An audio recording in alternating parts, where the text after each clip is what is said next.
Hello guys, welcome to science workshop. This is Kusum here. Guys, इस video में हम prawn culture के बारे में पढ़ेंगे और पार्ट फर्स्ट जो है प्रॉन कल्चर का वो वीडियो अपलोड कर चुकी हूँ। ये प्रॉन कल्चर का जो है वो सेकंड पार्ट है और इसके अंदर हम स्टेप्स इन प्रॉन कल्चर के बारे में पढ़ने वाले थे। और पार्ट फर्स्ट में जो है वो हमने क्या क्या कवर कर लिया था ये हमने सब लास्ट वीडियोस में देख लिया था। अगर आपको इसका पीडीएफ चाहिए तो आप मुझे टेलीग्राम चैनल पे ज्वाइन कर सकते हैं। साइंस वर्कशॉप के नाम से आपको टेलीग्राम चैनल मिल जाएगा। आप चाहो तो मुझे ट्विटर पे भी फॉलो कर सकते हो, कुसुम चौधरी के नाम से आपको प्रोफाइल मिल जाएगा और दोनों का जो लिंक है वो आपको डिस्क्रिप्शन में मिल जाएगा। ठीक है। सो लास्ट वीडियो में हमने इसके क्लासिफिकेशन के बारे में देख लिया था। इसके अलावा इसका थोड़ा इंट्रोडक्शन देख लिया था कि इंडिया में एक्वाकल्चर का क्या पोजीशन है, इंडिया में कौन सी जो स्पीसीज है वो सबसे ज़्यादा कल्चर की जाती है इसकी प्रॉन की। और जो मैक्रोब्रेंकियम रोजनबर्जी जो स्पीसीज है जो कि प्रॉन की सबसे ज़्यादा कल्चर की जाती है इंडिया में, उसकी आइडेंटिफाइंग फीचर्स देखे थे हमने लास्ट वाले वीडियो में। ठीक है। और species of prawn for culture के बारे में देखा था, जिसमें हमने देखा था कि भाई 34 स्पीसीज है टोटल और उसमें से 2 स्पीसीज सबसे ज़्यादा जो है वो कल्चर की जाती हैं। और देन मैक्रोब्रेकियम रोजनबर्जी जो सबसे ज़्यादा पॉपुलर स्पीसीज है कल्चर के लिए प्रॉन की, उसके डिस्ट्रीब्यूशन के बारे में देखा था, वो कहाँ कहाँ पाई जाती है, कहाँ कहाँ फैली हुई रहती है। और then method of prawn culture के बारे में देखा था कि भाई कौन कौन से ऐसे मेथड है जिससे प्रॉन का कल्चर कराया जा सकता है, जिसमें हमने 2 मेथड इससे के बारे में देखा था, seed collection and hatchery method and second था हमारा पैडी कम प्रॉन कल्चर मेथड। ठीक है। यहाँ तक हमने कल वाले वीडियो में जो है वो कंप्लीट कर लिया था और अभी इस वीडियो में हम स्टेप्स इन प्रॉन कल्चर के बारे में देखेंगे कि प्रॉन कल्चर जब करवा रहे हैं उसमें क्या क्या स्टेप्स जो है वो हमें फॉलो करने होते हैं। ठीक है। सो सबसे पहले हमने देखा था कि भाई साइट सिलेक्शन मतलब किस जगह पे हमें प्रॉन कल्चर कराना है वो साइट देख लेते हैं, उसका सिलेक्शन करते हैं। देन हमने देखा कि भाई फार्म कंस्ट्रक्शन करते हैं, जो हमने साइट सेलेक्ट कर ली, वहाँ पे फार्म का भी कंस्ट्रक्शन करना पड़ेगा। ओके।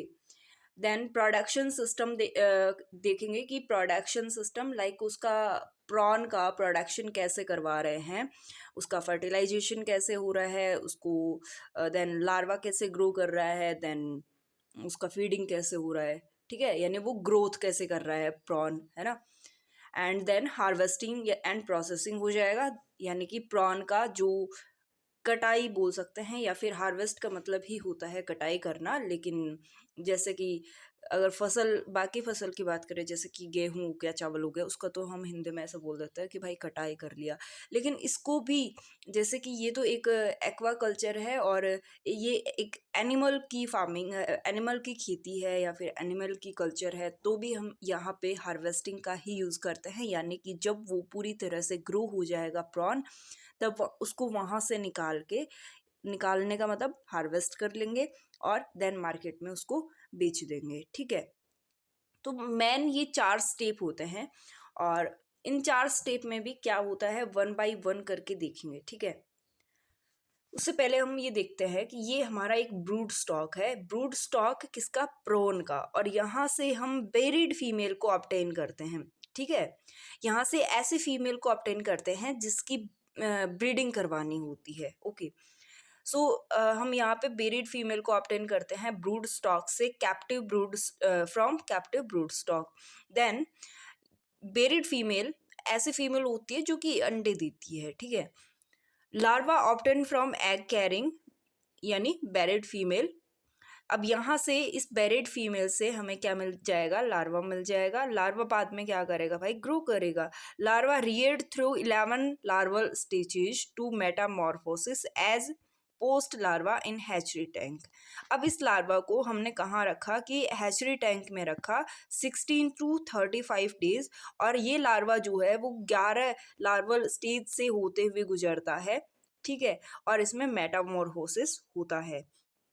मेटामॉर्फोसिस का मतलब यही हुआ, लार्वा का जो अडल्ट में कन्वर्ट होने का जो प्रोसेस है उसी को हम मेटामॉर्फोसिस बोलते हैं। ओके। देन इसके बाद में यहाँ पे ये हैचरी टैंक में था, अब हैचरी टैंक से ये जाएगा फ्लो थ्रू और सर्कुलेशन सिस्टम यूज्ड किया जाएगा और इसको कहाँ ट्रांसफ़र कर दिया जाएगा, नर्सरी पॉन्ड में ट्रांसफ़र कर दिया जाएगा या नर्सरी टैंक में ट्रांसफ़र कर दिया जाएगा। ठीक है, लार्वा जब मेटामॉर्फोसिस हो जाएगा, जब 11 स्टेजेस से गुजर जाएगा, ठीक है, उसके बाद में ये पोस्ट लार्वा को नर्सरी टैंक में ट्रांसफ़र कर दिया जाएगा। ओके, अब यहाँ से इसको ग्रो आउट किया जाएगा पॉन्ड्स के अंदर। ठीक है, पॉन्ड्स के अंदर इनका पूरा का पूरा ग्रोथ होगा आगे का, यहाँ पे फीडिंग वगैरह जो भी करवानी है पोस्ट लार्वा के बाद में, तो यहाँ पे इसका ग्रोथ होगा पॉन्ड के अंदर। और पॉन्ड के बाद में यहाँ पे जब ग्रोथ हो गया प्रॉपर प्योर मैच्योर हो गए प्रॉन, उसके बाद में प्रॉन का हार्वेस्टिंग कर लिया जाता है। ठीक है, सॉल्ट लाइव और फ्रेश ऑन आइस और फ्रोज़न, मतलब यहाँ से जब निकालेंगे तो उसको आइस के साथ में रख देंगे, क्योंकि ज़्यादा टाइम तक मतलब उसको कई बार उसको ज़िंदा बेच देते हैं और कई बार उसको मार के बेचते हैं, तो इस तरह से अगर उसको मार दिया गया है तो आइस के साथ में उसको रखना होगा ताकि वो ज़्यादा से ज़्यादा फ्रेश रह सके। ठीक है, ये तो पूरा प्रोसेसिंग होता है। आई होप आपको सबको समझ में आया होगा। यहाँ पे एक आप देख रहे हैं कैप्चर एक तो ब्रूड स्टॉक से कर लेते हैं जहाँ पे पेरिड फीमेल मिल जाती है। एक होता है जो नेचुरल रिसोर्सेज होते हैं, जैसे इस्चुरीज हो गया, रिवर हो गया, फ्रेश वाटर वाले, वहाँ से भी हम क्या करते हैं प्रॉन को कलेक्ट कर लेते हैं।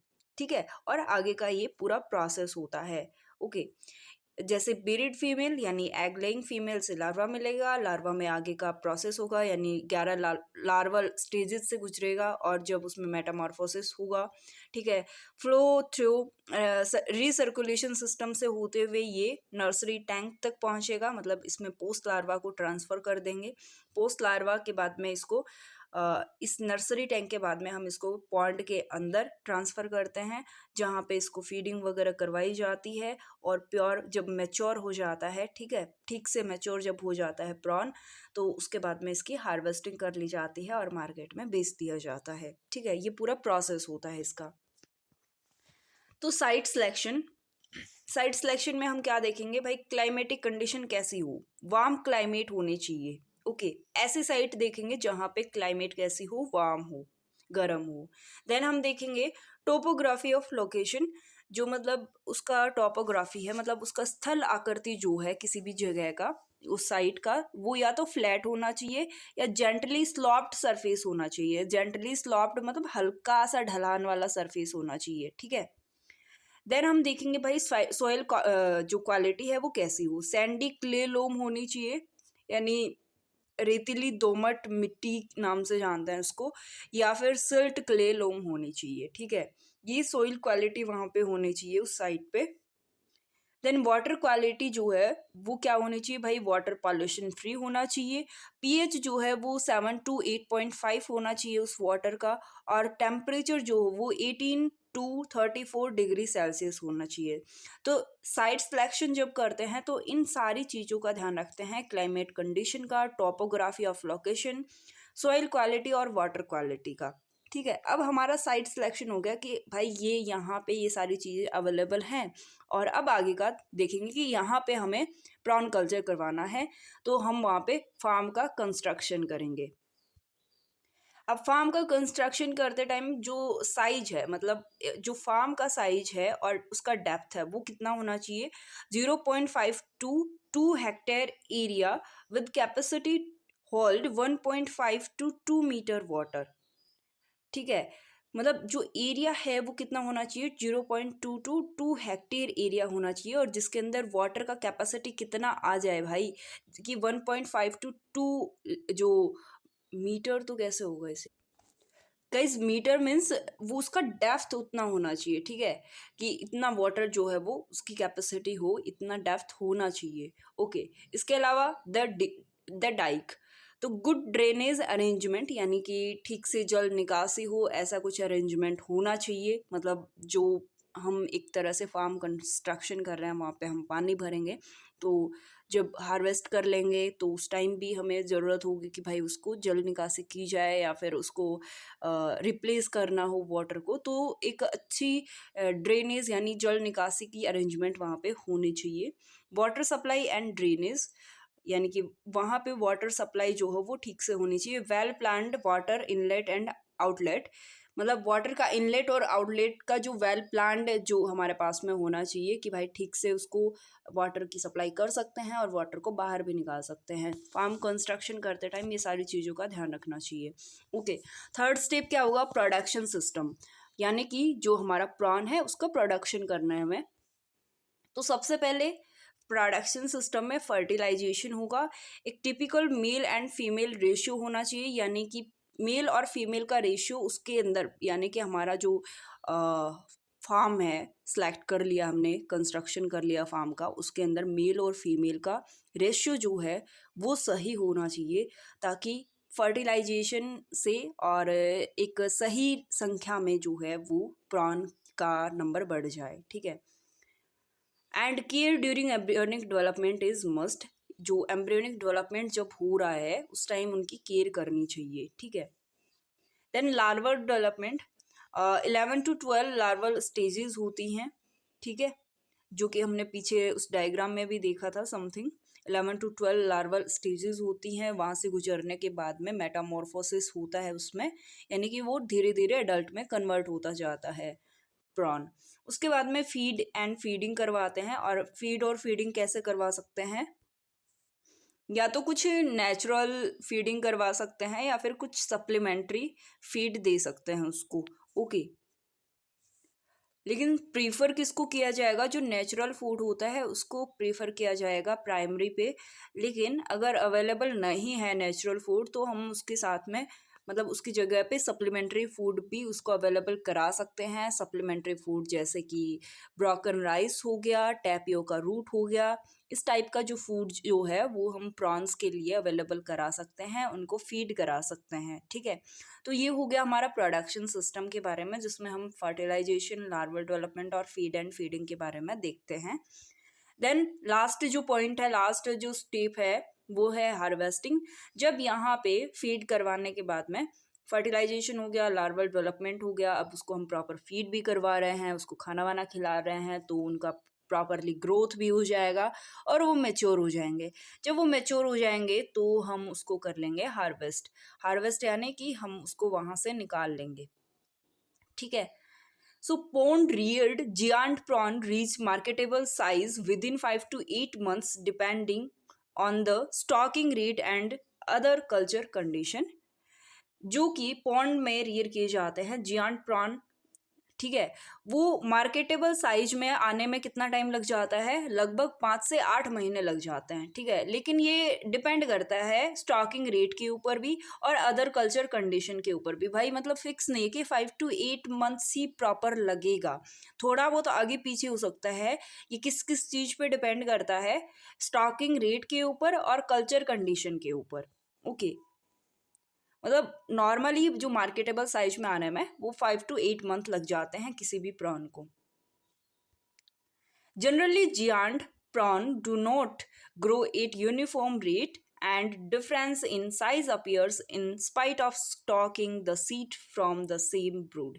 अगर हमने सेम ब्रूड से भी ब्रीडिंग करवाई है और उससे मतलब मान लो एक ही फीमेल और मेल के फर्टिलाइजेशन से बहुत सारे प्रॉन बने हैं और उससे जो भी प्रॉन प्राप्त हुए हैं, ठीक है, तो क्या होगा कि वो यूनिफॉर्म रेट से ग्रो नहीं करेंगे, उनका साइज भी सेम नहीं होगा, उनमें डिफरेंसेस हमें देखने को मिलेंगे। ओके, मतलब सारे के सारे जियांट प्रॉन जो है वो यूनिफॉर्म रेट से ग्रो नहीं करते हैं, ना ही उनका साइज सेम होता है। Hence size for harvest must be checked from time to time. इसलिए उनका जो हार्वेस्टिंग के लिए जो साइज है, मेन साइज जो होना चाहिए, वो टाइम टू टाइम चेक करते रहना चाहिए, क्योंकि उनका टाइम अलग अलग है भाई। वो सेम टाइम पे ग्रो नहीं कर रहे, तो हम सेम टाइम पे उनको हार्वेस्ट नहीं कर सकते, उनको टाइम देना पड़ेगा। अगर कुछ पहले मैच्योर हो गए तो हम उनको हार्वेस्ट पहले कर लेंगे, और जो बाद में मैच्योर हुए हैं उनको हार्वेस्ट हम बाद में करेंगे। Harvesting can be done partially और कम्प्लीटली। हार्वेस्टिंग जो हो वो पार्शियली भी की जा सकती है और कम्प्लीटली भी की जा सकती है। पार्शियली हार्वेस्टिंग में क्या करेंगे, सबसे पहले जो लार्जर प्रॉन्स हैं उनको रिमूव कर लेंगे और from the pond at regular interval में पॉन्ड से हम जो लार्जर प्रॉन है, जो बड़े वाले प्रॉन हैं, उनको हम अलग कर लेंगे, रिमूव कर लेंगे। For partial harvesting, nets are specially designed to capture only large prawns and exclude smaller dun. Partially harvesting के लिए जो नेट है वो इस तरह से डिज़ाइन किए जाते हैं कि भाई सिर्फ लार्जर जो प्रॉन है सिर्फ उनको एक्सक्लूड कर पाएंगे हम, उनको कैप्चर कर पाएंगे, और जो स्मॉलर प्रॉन्स जो है ना वो वहीं रह जाएंगे, वो उस नेट में आ ही नहीं पाएंगे। ठीक है, इस तरह से उन नेट को डिज़ाइन किया गया है कि सिर्फ लार्जर प्रॉन्स ही उसके अंदर कैप्चर हो पाएंगे। तो इस तरह से हार्वेस्टिंग करने के बाद में ये देखो नेट आप देख रहे हो, और नेट में से इनको हार्वेस्ट कर लिया जा रहा है। और ये नेट ऐसे होते हैं अगर पार्शियल हार्वेस्टिंग कर रहे हैं कि इसमें सिर्फ बड़े वाले प्रॉन्स ही आएंगे, छोटे वाले प्रॉन्स जो है वो नीचे रह जाएंगे, पकड़ ही नहीं आएंगे। और इसके बाद में इसको मार्केट में उतार दिया जाता है। और अगर इनको मारा जाता है तो इनको आइस के साथ में रखा जाता है ताकि ये फ्रेश रह सकें। यहाँ पे हमारा जो स्टेप्स इन प्रॉन कल्चर जो है वो कंप्लीट होता है, लेकिन कई लोगों को इतना काफ़ी होगा, ये सिर्फ मेन पॉइंट्स जो हैं वो काफ़ी होंगे, और जो मैंने एक्सप्लेन किया है उन्हीं वर्ड्स को थोड़ा एक्सप्लेन और करके लिख सकते हैं अगर बड़ा लिखना हो। लेकिन फिर भी आपको अगर मोर एक्सप्लेन नोट्स चाहिए, यानी कि पक्की पकाई खिचड़ी चाहिए, तो आप यहाँ पे और भी ठीक से नोट्स देख सकते हैं जहाँ पे मैंने इसको और ज़्यादा एक्सप्लेन किया हुआ है। चीज़ें वही हैं, बस एक्स्ट्रा एक्सप्लेन करके पूरी तरह से बड़े नोट्स बना दिए गए हैं। वो सिर्फ पॉइंट्स में थे जहाँ पे समझना आसान था, ये थोड़ा सा लेंदी हो जाएगा, बाकी कुछ नहीं है। ठीक है, थोड़ा सा देख लेते हैं, बाकी तो हमने पॉइंट्स समझ ही लिए हैं। तो सबसे पहला स्टेप हमने देखा था साइट सिलेक्शन का।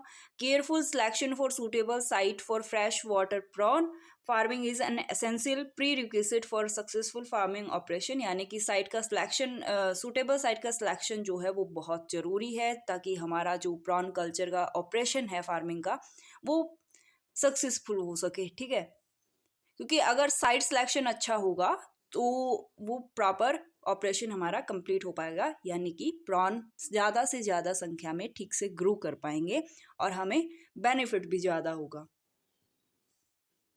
The site selection plays an important role as the entire management aspect of the farm ultimately depends on specific condition of the site, यानी कि हमारा जो पूरा का पूरा ये साइट सिलेक्शन है वो बहुत ज़्यादा इंपॉर्टेंट रोल प्ले करता है पूरे मैनेजमेंट में, और ये स्पेसिफिक कंडीशन पे भी डिपेंड करता है साइट के। हमारा जो पूरा प्रोसेस होने वाला है फार्म कंस्ट्रक्शन का एंड प्रॉन के कल्चर का, वो साइट के ऊपर ही पूरा डिपेंड करने वाला है। तो साइट सिलेक्शन बहुत इंपॉर्टेंट रोल प्ले करता है। तो अब बहुत सारे एस्पेक्ट हैं जिनको देख के हम साइट सिलेक्शन करते हैं, जैसे कि हमारा क्लाइमेट कंडीशन हो गया। और क्लाइमेट कंडीशन हमने देखा कि भाई क्लाइमेट कैसी होनी चाहिए, वार्म क्लाइमेट होनी चाहिए, बहुत ज़्यादा इंपॉर्टेंट होती है, जो कि प्रॉन प्रोडक्शन को अफेक्ट करती है। Tropical and subtropical climate are most suitable when the culture period is too long. ठीक है, जब कल्चर पीरियड हमारा लॉन्ग है, यानी कि कल्चर के टाइम बहुत ज़्यादा लग रहा है, तब वहाँ पे क्लाइमेट कैसी होनी चाहिए, जब कल्चर का टाइम ज़्यादा है तो वहाँ पे क्लाइमेट ट्रॉपिकल और सब ट्रॉपिकल क्लाइमेट होगी तो ज़्यादा बेनिफिट रहेगा। ओके, अगर हमारा कल्चर पीरियड शॉर्ट है तो वहाँ पे क्लाइमेट कैसी होनी चाहिए, वार्म टेम्परेचर क्लाइमेट होनी चाहिए वहाँ पे, वो ज़्यादा सूटेबल होती है शॉर्ट कल्चर पीरियड के लिए। Okay, also other climatic condition like rainfall, evaporation, sunlight, wind speed, ये सारी चीज़ें भी क्रिटिकल रोल प्ले करती हैं किसमें, प्रॉन कल्चर में। ओके, देन हमारा नेक्स्ट क्या एस्पेक्ट है कि हम साइट का सिलेक्शन करेंगे। साइट में हम टॉपोग्राफी को देखेंगे, जहाँ पे हमें प्रॉन कल्चर कराना है उसका टॉपोग्राफी कैसा है, मतलब उसका स्थल आकृति कैसा है, वो फ्लैट और जेंटली स्लॉप्ड होना चाहिए, यानी या तो पूरी तरह से फ्लैट हो या हल्का सा ढलान वाला हो। ठीक है, लो लाइंग लैंड्स होना चाहिए, वाटर लॉग्ड एरिया होना चाहिए, salinity and alkalinity affected areas could be effectively used for construction of scampi farms. तो ये सारी चीज़ें जो है अफेक्ट करती है किसको, स्कैम्पी, यानी कि हमने किसको बोला था स्कैम्पी फार्म्स, जो रोजनबर्गी वाला स्पीसीज था ना उसी को हम स्कैम्पी बोल रहे थे, और उसी मतलब उसी के प्रोडक्शन को हम यहाँ पे क्या बोल रहे हैं, स्कैम्पी फार्म्स बोल रहे हैं, जहाँ पे उनका प्रोडक्शन होना है। ओके, तो low lying lands, water locked area, salinity क्या है वहाँ पे, एल्कलिनिटी क्या है, ये सारी चीज़ें अफेक्ट करती हैं स्कैम्पी फार्म्स को। Then next point, next aspect क्या है कि वहाँ की सॉइल की क्वालिटी कैसी है और वाटर की क्वालिटी कैसी है। तो the soil texture must be Sandy clay Lomb और सिल्ट क्ले लॉम। तो ये मेन पॉइंट्स हमने शॉर्ट नोट में देख लिए थे, इसमें थोड़ा एक्स्ट्रा एक्सप्लेन किया हुआ है, बाकी कुछ भी नहीं है, ठीक है। तो सॉइल क्वालिटी कैसी हो भाई, सैंडी क्ले लोम होने चाहिए, यानी कि रेतीली दोमट मिट्टी, और सिल्ट क्ले लोम आप देख सकते हैं कि गाद दोमट मिट्टी ऐसा कुछ बोलते हैं इसको, और जिसके अंदर वाटर रिटेंशन की कैपेसिटी 85% होनी चाहिए, ठीक है। The clay content in the soil should not exceed 60%। जो क्ले का जो कंटेंट है वो सॉइल के अंदर 60% से ज़्यादा नहीं होना चाहिए। Acid sulphate soils should be avoided for fresh water prawn farming. जब हम फ्रेश वाटर प्रॉन फार्मिंग कर रहे हैं उस टाइम जो एसिड सल्फेट सॉइल है ना उसको अवॉइड करना चाहिए, ठीक है। देन हमारा है वाटर क्वालिटी, और वाटर क्वालिटी कैसे होनी चाहिए, the availability of quality and quantity of water is critical factor. More ever water should be free from pollution, water हमारा पॉल्यूशन से फ्री होना चाहिए। पीएच जो है 7.0 to 8.5 होनी चाहिए। टेम्परेचर जो है वो 18 डिग्री सेल्सियस से 34 डिग्री सेल्सियस के बीच होना चाहिए। और जो डिजॉल्व्ड ऑक्सीजन है वाटर के अंदर वो 3 to 7 ppm होना चाहिए। ओके, तो ये था वाटर क्वालिटी में, मतलब ये एस्पेक्ट देख के हम साइट का सिलेक्शन करते हैं। कौन कौन से एस्पेक्ट आपने अभी देख लिए होंगे कि वहाँ पे क्लाइमेटिक कंडीशन कैसी है, वहाँ की टोपोग्राफी कैसी है, सॉइल क्वालिटी कैसी है, वाटर क्वालिटी कैसी है। ओके, देन फार्म कंस्ट्रक्शन देखते हैं। Farm construction, after fulfilling all the suitable site location requirement, the next step is the construction of farm. The design must suit the operational convenience and biological necessities of the prawn. भाई site का selection हो गया, उसके बाद में next step क्या है, farm के कंस्ट्रक्शन का। और फार्म का कंस्ट्रक्शन ऐसा होना चाहिए, डिज़ाइन उसका इस तरह से होना चाहिए कि हम जो प्रॉन कल्चर करवा रहे हैं प्रॉन की बायोलॉजिकल नेसेसिटीज़ को पूरा करता हो, और जो हमारा प्रॉन कल्चर का ऑपरेशन है, ठीक है, उसके लिए सूटेबल हो।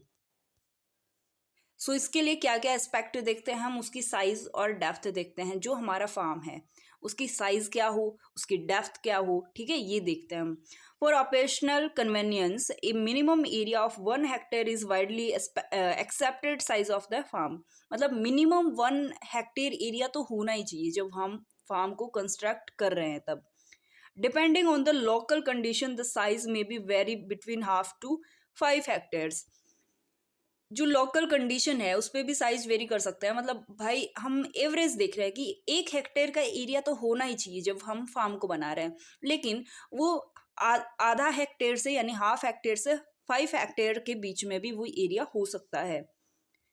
थ्रू स्क्वायर, सो दो square farm is more economical, rectangular farm are more suitable for the harvesting. जो स्क्वायर फार्म होते हैं वो बहुत ज़्यादा बेनिफिट दे के जाते हैं, रेक्टेंगुलर फार्म जो होते हैं वो बहुत ज़्यादा सूटेबल होते हैं हार्वेस्टिंग के लिए। मतलब क्या हुआ, अगर हमें फार्म कंस्ट्रक्ट करना है तो हमें देखना है कि या तो वो स्क्वायर हो, उसका जो आउटसाइड है या फिर आउटलाइन है इस तरह से, या तो स्क्वायर में होना चाहिए या रेक्टेंगुलर होना चाहिए, उससे ज़्यादा बेनिफिट होगा। The constructed pond should have the capacity to hold at least 1.5 to 2 metre water inside. जो हमने पॉन्ड को कंस्ट्रक्ट किया है उसके अंदर 1.5 to 2 मीटर वाटर होना चाहिए, वहाँ पे इतना कैपेसिटी उसका होना चाहिए, ठीक है। यानी उसका साइज देख लिया कि 1 हेक्टेयर मिनिमम होना चाहिए और वो 5 हेक्टेयर तक भी हो सकता है। उसमें वाटर कैपेसिटी कितना होना चाहिए, ठीक है। सेकेंड एक्सपेक्ट क्या है फार्म कंस्ट्रक्शन का, the dike. The bottom of pond need to be sloped towards the drainage point और डाइक। मतलब जल निकासी की बात कर रहे हैं। The drainage system should be designed carefully to prevent mixing of outlet water with the incoming water. इस तरह से डिजाइन होना चाहिए ड्रेनेज सिस्टम कि भाई इनकमिंग जो वाटर है वो गोइंग जो वाटर है उससे मिक्स ना हो, ठीक है। देन नेक्स्ट पॉइंट क्या है, water supply and drainage. Water supply भी प्रॉपर होनी चाहिए, निकासी भी उसकी बढ़िया से होनी चाहिए। Appropriate water supply and drainage system have to be designed keeping in view the water source. The ponds should be easy to drain out the water. जो पॉन्ड है वो इस तरह से डिजाइन किया जाना चाहिए कि भाई उसमें वाटर ठीक से बाहर निकाल सकें, ठीक है। Ground water is preferable for filling the ponds as it is free from pollution. हम ग्राउंड वाटर को सबसे ज़्यादा प्रेफर करते हैं क्योंकि वो पॉल्यूशन से फ्री होता है, ठीक है, पॉन्ड को भरने के लिए। When using canal water it should be made free from pollution. अगर हम कैनाल वाटर का यूज़ करते हैं यानी नहरों के पानी का यूज़ करते हैं तो हम उसको पहले पॉल्यूशन फ्री करना होगा, उसके बाद में हमें इसको पॉन्ड में फुलफिल करना होगा। तो हम सबसे ज़्यादा प्रीफर क्या करते हैं कि भाई ग्राउंड वाटर को ही हम उस पॉन्ड के अंदर डालें ताकि हमें इतना झंझट नहीं हो। अगर हमने कैनाल वाटर को डाल रहे हैं तो उसको पॉल्यूशन फ्री करना होगा। Care should be taken to provide advocate microfilter for removing the egg and larva of fishes specially of omnipresent tilapia. जो माइक्रोफिल्टर हैं वो एग को रिमूव करने के लिए वहाँ पे लगाए जाते हैं और जो लार्वा हैं फिशेज के उनको रिमूव करने के लिए लगाए जाते हैं। एक तो एग होता है, एग से लार्वा निकलता है, ठीक है, लार्वा से फिर वो एडल्ट बन जाएगा इस तरह से। तो उनको वहाँ पे एक माइक्रोफिल्टर्स लगे होते हैं जिनमें से इनको निकाला जाता है या रिमूव किया जाता है, खास करके ओमनीप्रेजेंट टिलेपिया क्या, ठीक है। देन थर्ड स्टेप जो है वो है प्रोडक्शन सिस्टम का, जिसके अंदर सबसे पहला पॉइंट क्या है भाई, फर्टिलाइजेशन का। तो उससे पहले हम देख लेते हैं थोड़ा सा introduction. Female brood stock is usually obtain from grow out pond और फॉर्म फ्रॉम कैप्चर फिशरीज। हमने डायग्राम में देखा था, आपको याद हो तो, कि हमने ब्रूड स्टॉक से बेरिड फीमेल को लिया था या फिर कैप्चर जो एरिया था यानी कि नेचुरली जो हैबिटेट है वहाँ से हमने प्रॉन को कैप्चर किया था। बेरिड और egg caring female are used only once. एक ही बार यूज की जाती हैं ये जो बेरिड या एग केयरिंग फीमेल होती हैं इनको। देन फर्टिलाइजेशन है, यानी फीमेल और मेल का जो रेशियो है वो मतलब एकदम सही अनुपात में होना चाहिए, इस तरह से रेशियो सही होना चाहिए जो कि ब्रूड स्टॉक जो है वो होल्डिंग सिस्टम को मेंटेन कर सके। Within a few hour of copulation external fertilisation occur. जैसे ही कॉपुलेशन होता है उसके थोड़े टाइम के बाद में एक्सटर्नल फर्टिलाइजेशन होगा और जो एग बनेगा वो फर्टिलाइजेशन की बात कर रहे हैं, वो जो फीमेल का ब्रूड चेम्बर है अब्डोमेन के जस्ट नीचे की साइड में, वहाँ पे ट्रांसफ़र कर दिया जाएगा, ठीक है। आई होप समझ में आया होगा।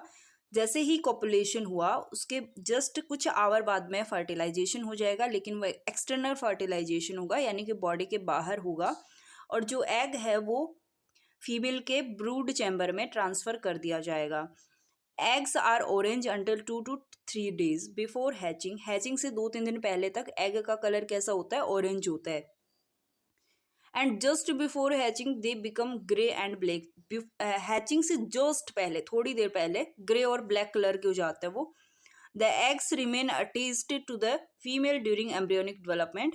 फीमेल से ये अटैच रहते हैं एम्ब्रियोनिक डेवलपमेंट जब इसमें हो रहा होता है। तो इट हैचिंग जब होती है free swimming zoea are produced. Free swimming zoea produce होते हैं हैचिंग के बाद में। अब हैचिंग हो गया, फर्टिलाइजेशन हुआ, देन उसके बाद में हैचिंग हुआ, ठीक है। अब उसमें से जॉय निकल गई, अब लार्वल डेवलपमेंट होगा। First stage zoea are very small in size about 2 mm and grew through 11 larval stages to almost 8 mm 8 metamorphosis into post larval forms। इसको शायद एक्सप्लेन करने की जरूरत ना हो, आपको समझ में आ गया होगा।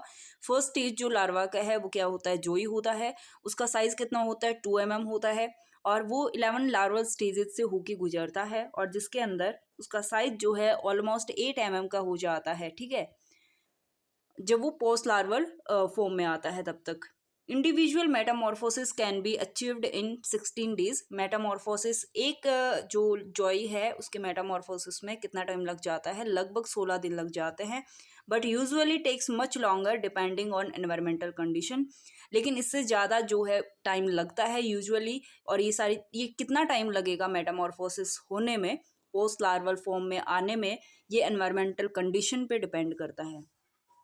आई होप गाइज मैंने ज़्यादा कन्फ्यूज क्रिएट नहीं किया होगा, और आई होप पॉइंट जो है वो आपको क्लियर रहे होंगे। ये यहाँ पे सिर्फ एक्सप्लेनेशन चल रहा है, जो पॉइंट समझाना था वो स्टार्टिंग में ही समझ में आ गए होंगे, क्योंकि मेन चीज़ वहीं पे थी।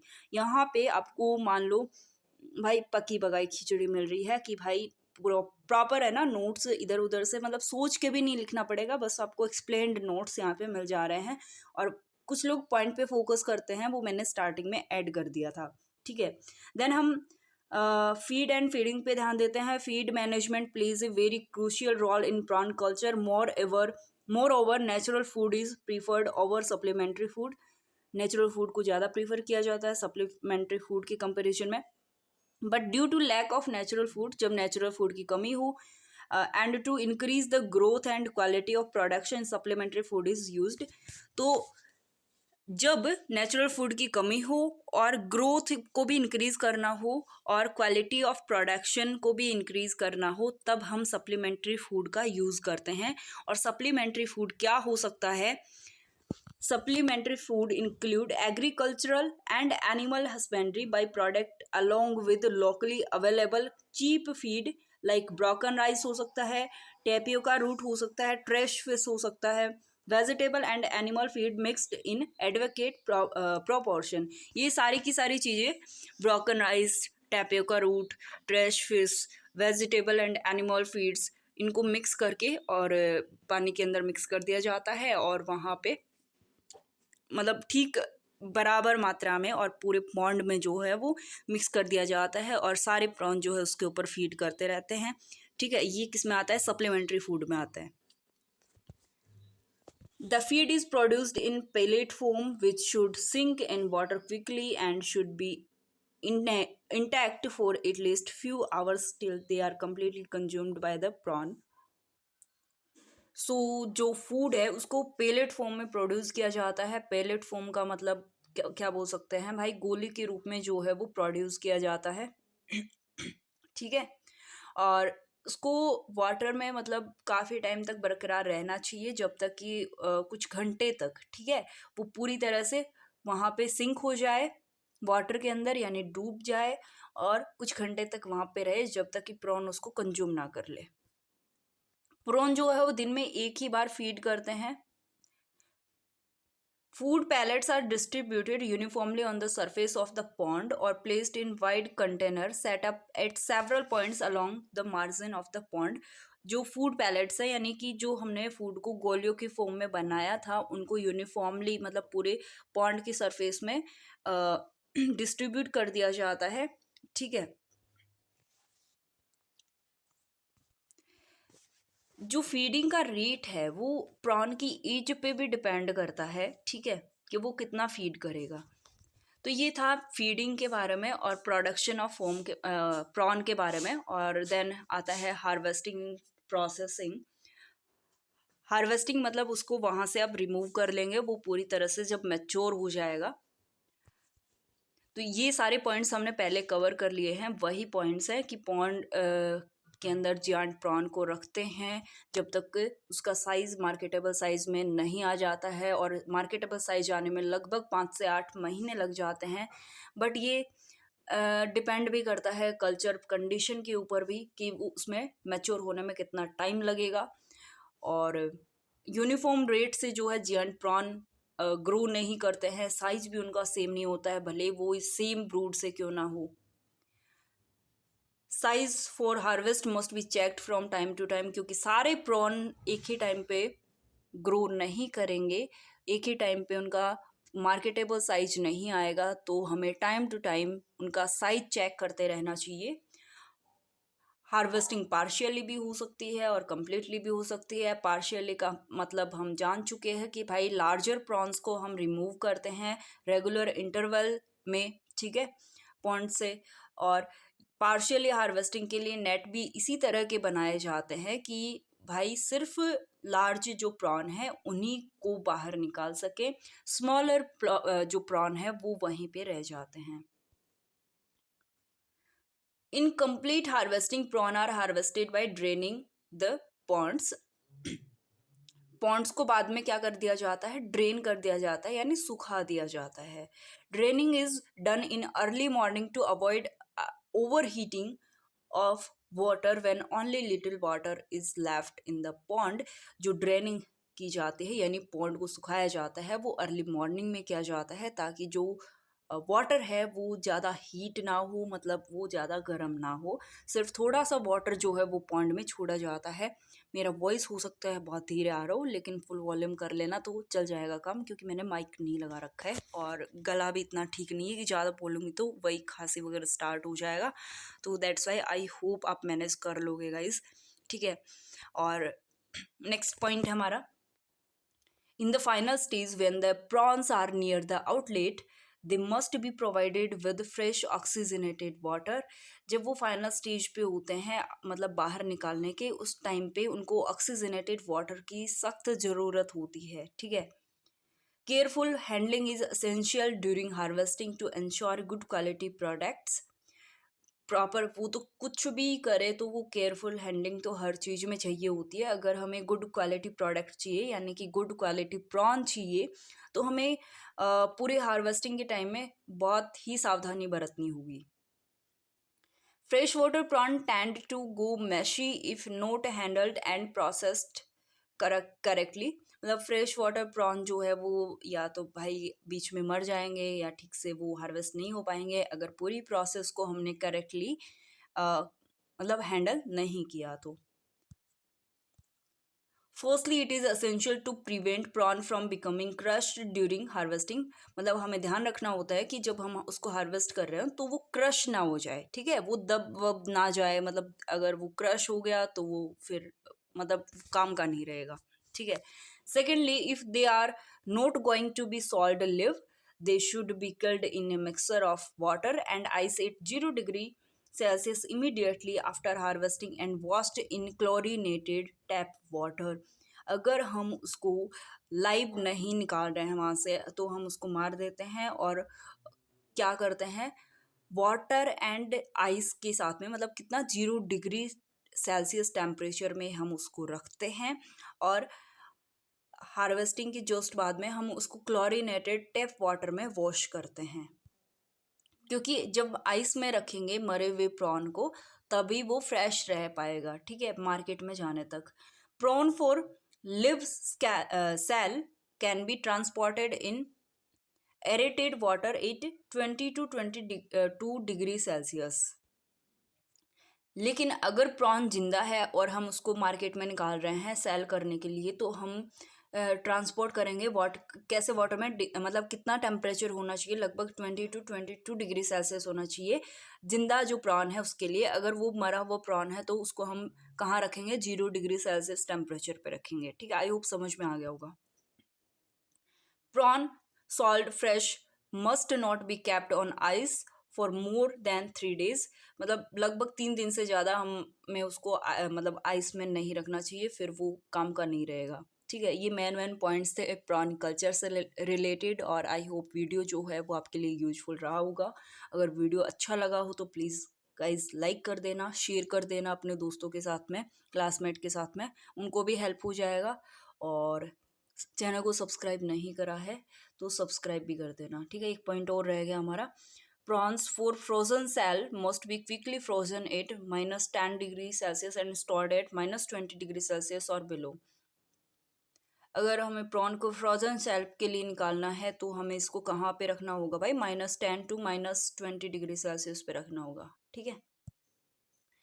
सो लाइक शेयर सब्सक्राइब कर ही देना आप। 40 मिनट का लगभग वीडियो बना है, थोड़ा सा लंबा हो गया, लेकिन अब 3 वीडियोस में निकालने का भी कोई फ़ायदा नहीं था 10-10 20-20 मिनट में करके। ये लास्ट वीडियो 20 मिनट का था, ये 40 मिनट का हो जाएगा, तो लगभग 1 घंटे में तो एक टॉपिक कंप्लीट होता ही है अगर उसको थोड़ा डिटेल में करें, क्योंकि मेन पॉइंट्स तो स्टेप्स इन प्रॉन कल्चर के हमने स्टार्टिंग में थोड़े ही टाइम में देख लिए थे, लेकिन थोड़ा सॉरी, थोड़ा एक्सप्लेन नोट्स आपको मिल जाए और वो नोट्स भी मतलब समझ में आ जाए थोड़ा, इसलिए मैंने यहाँ पे एक्सप्लेन कर दिया है। लेकिन अगर किसी को स्टार्टिंग वाले पॉइंट समझ में आ जाते हैं तो वो खुद से भी इतना एक्सप्लेन करके लिख सकता है, ठीक है। मेन वही स्टार्टिंग वाले पॉइंट्स हैं जहाँ पे हमने 4 मेन स्टेप देखे, और उन मेन स्टेप में भी हम क्या क्या चीज़ें, क्या एस्पेक्ट देख रहे हैं उनको चूज करने के लिए। जैसे कि साइट सिलेक्शन में हम क्या देखेंगे, साइट सिलेक्शन में हम देखेंगे भाई उसका क्लाइमेट कंडीशन क्या है, उसका टोपोग्राफी क्या है, वाटर क्वालिटी क्या है, सॉइल क्वालिटी क्या है, तो ये मेन पॉइंट हो गए। और उसमें भी मेन चीज़ें में हमने वहीं बता दी भाई, सॉइल जो है वो ऐसी होनी चाहिए, वाटर पॉल्यूशन फ्री होना चाहिए, वाटर का pH 7 to 8.5 होना चाहिए, और लाइक वहाँ पे ऑक्सीजन वो 3 to 7 ppm होना चाहिए, ठीक है, टेम्परेचर इतना होना चाहिए। तो मेन जो पॉइंट है वो स्टार्टिंग वाले नोट्स में ही आपको मिल जाएगा। और भी ज़्यादा एक्सप्लेन करके अगर आप लिखने में इंटरेस्टेड हो तो आप आगे वाले मोर एक्सप्लेन नोट्स पे भी जा सकते हो, जो कि मैंने अभी एक्सप्लेन कर दिया है, तो कोई दिक्कत नहीं होगी। और इसका जो PDF है वो आपको टेलीग्राम चैनल पे मिल जाएगा, ठीक है। पूरा प्रॉन कल्चर का एक ही PDF में आपको मिल जाएगा, और बाकी के जितने भी टॉपिक करवाए हैं उनका भी PDF मिल जाएगा। आने वाले वीडियो में हम पोल्ट्री कल्चर के बारे में पढ़ेंगे, या पोल्ट्री कीपिंग के नाम से हमारे सिलेबस में इसका नाम दे रखा है टॉपिक का, तो पोल्ट्री कीपिंग पढ़ेंगे। So thank you so much guys, मिलते हैं नेक्स्ट वीडियो में।